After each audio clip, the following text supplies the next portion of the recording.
back at you. The first game that we wanted to discuss was the Newcastle-Tottenham game. Newcastle coming into this game on the back of 4 consecutive wins, looking pretty much unbeatable at the moment. We talked about their midfield trio causing a lot of problems for teams. And of course, Isak up front doing what he does now on a regular basis. Tottenham, of course, in a slightly different place, really struggling to get any positive momentum. 1 win in the last 8 games. The game started out 2 early goals. Solanke getting on the score sheet and giving Tottenham a bit of encouragement early on, but Newcastle was able to respond almost immediately in a bit of contentious fashion. Gordon getting on the score sheet after what could have been viewed as a handball in the build-up. There were a lot of refereeing decisions this week, which were dubious from my viewpoint, but we can get into that a little bit later. Newcastle got ahead, Isak getting on the score sheet again. A poacher's goal in the box, benefiting from one of the many Jacob Murphy deliveries, and he's been producing a lot. He's their number 1 assist maker at the moment, so contributing a lot from that right flank. Wouldn't say it was necessarily their best performance. Second half, Tottenham came out, showed what they could do. They had Son on the bench. People were questioning that decision. They had James Maddison on the bench. 2 of their most potent offensive players didn't start the game. They came on in the second half, and Tottenham really pressed the issue in that second half, but ultimately weren't able to overcome the deficit. And it may feel a bit hard done by not to get the result from that game, a draw at least. I think they deserve the draw in that game.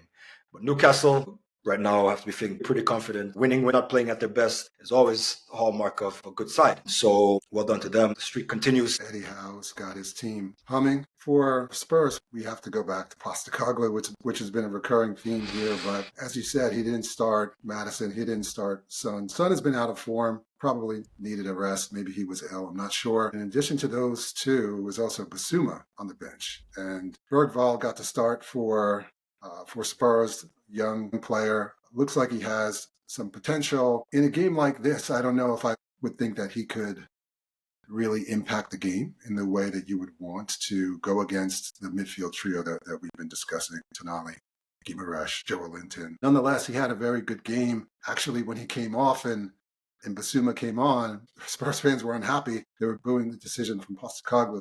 It just shows that the Spurs fans are just not convinced with the decisions that the manager is making. So Spurs, I just see them continuing to be woeful and struggling as we go forward. Newcastle, on the other hand, Eddie Howe seems to have found a groove for the team. We saw Sven Botman come back into the defense, gave Fabian Schär a rest. He's been out for almost a year, I believe, with a serious knee injury. Came back in, cramped up in the second half, couldn't finish the game, but I think that will give Newcastle supporters some happiness to see that some depth is coming back into the team. And if you think about Newcastle, the one thing that I noticed in the game was they started to tire in the second half, and that's when Tottenham got a hold of the game. So as we go forward and we think about Newcastle and their top 4 prospects, I really think it depends on not if their starters can deliver, because it's pretty clear that their starting lineup, especially their front 6, can really compete with pretty much anyone in the Premier League. But when those players get tired, when they get injured, who's going to come in and make an impact? I'm very impressed by Newcastle, continue to be very impressed by them, but the one watch out that I have is the depth of the squad as we go forward. So that's Newcastle. Let's see if they can continue and pierce that top 4. And speaking about the top 4, we saw another team, Chelsea, on the road to Crystal Palace, have another game in which they drop points. 1-1 draw. Is it a worrying sign for Chelsea? Are we still in the belief that what we've been seeing from them is just a blip and not a trend? I'm just curious if what you saw this weekend makes you rethink Chelsea's prospects going forward a little bit. No, actually, I think, as we discussed before, the absence of Lavia has really affected the team negatively and affected their performances. What we saw in the game in the first half particularly was the same old Chelsea. We saw them expressing their offensive talent and offensive capabilities, with Jadon Sancho with a bit of trickery and magic, providing for Cole Palmer finish. We saw Neto getting involved and creating chaos on that right flank for Mitchell and Guehi to contend with. They have a young player in Achimpong at the back who looked very composed, had a very decent debut, showing that they have a lot of depth. So the first half, for me, was a typical Chelsea display. Of course, Palace responded made some adjustments to how they played in the second half and were able to get some joy from that, with their two number 10s, Eze and Sarr, causing a bit of problem for that back line, particularly Sarr. Chelsea, with Lavia back in the starting lineup, would handle that threat a lot better than they did. I'm not too worried about Chelsea. I still think that they're going to be there come the end of the season. One thing that came out in the media is that Wesley Fofana's injury may be something that's more long-term. And that was coming from Maresca himself. Now, I think Fofana's come out and said something that's more encouraging in terms of his timeline for return. But I do think while other defenders can come in and deputize, I don't know if they can play at that same level that's required in order to squeeze out those close victories. For Chelsea, we would want to see them be able to go to Palace, go up 1-0, and if they have to suffer in the second half and pull out a 1-0 victory, we want to see them have the capability to do that. And I agree, without Lavia, then that protection right in front of the back four is not there. And if that's not there, then you need to have the strong back four. I just think it's not as strong as it should be.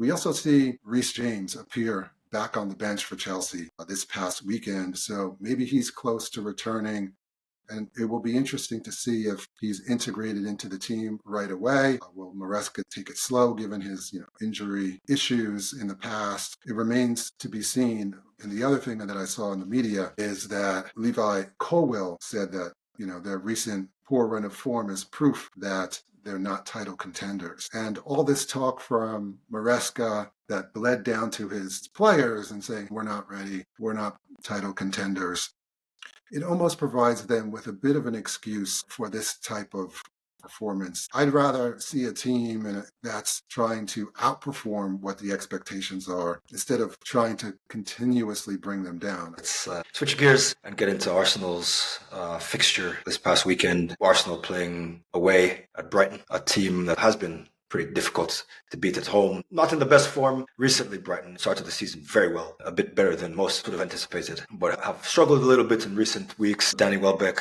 their talisman, has been injured, so finding it difficult to get those positive results, but still a very difficult team to beat, very talented team. Baleba in the midfield, a young, very bright prospect. João Pedro, who I'm a huge fan of up front. Arsenal came to that game, didn't have their full starting lineup. Odegaard was on the bench, I guess was suffering from an illness. Martinelli was rested. Started Nwaneri, looked bright, actually got the goal, was probably a little bit over-eager at times. Second half, Hertzler made some adjustments. João Pedro was withdrawn into the position where he was a bit more comfortable and a bit more influential.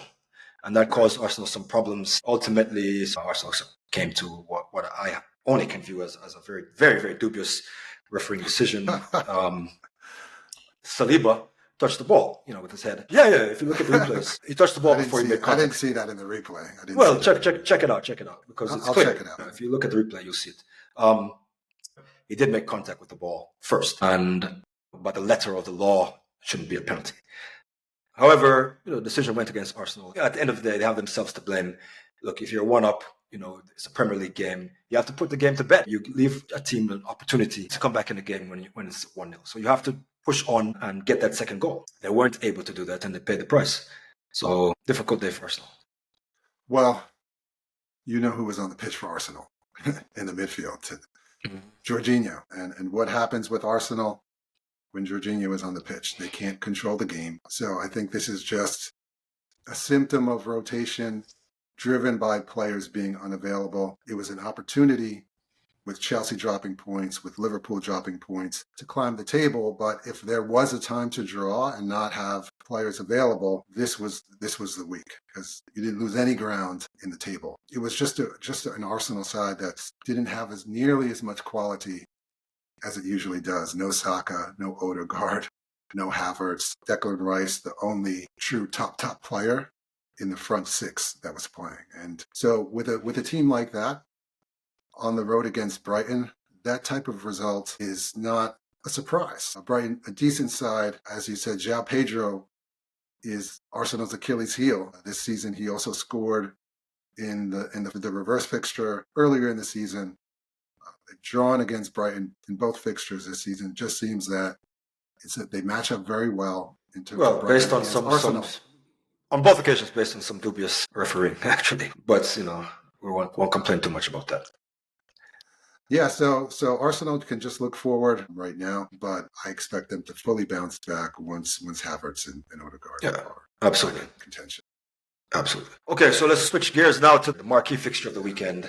That Liverpool-Manchester United game, a historic matchup, the two most successful clubs in English football. And I think the quality of the game shocked us, or shocked me. I wasn't, in our last episode, we didn't even talk about it. The expectation was that this would have been a very one-sided affair. But this game, this was football. This is what I enjoy. It was exactly why we're passionate about this game.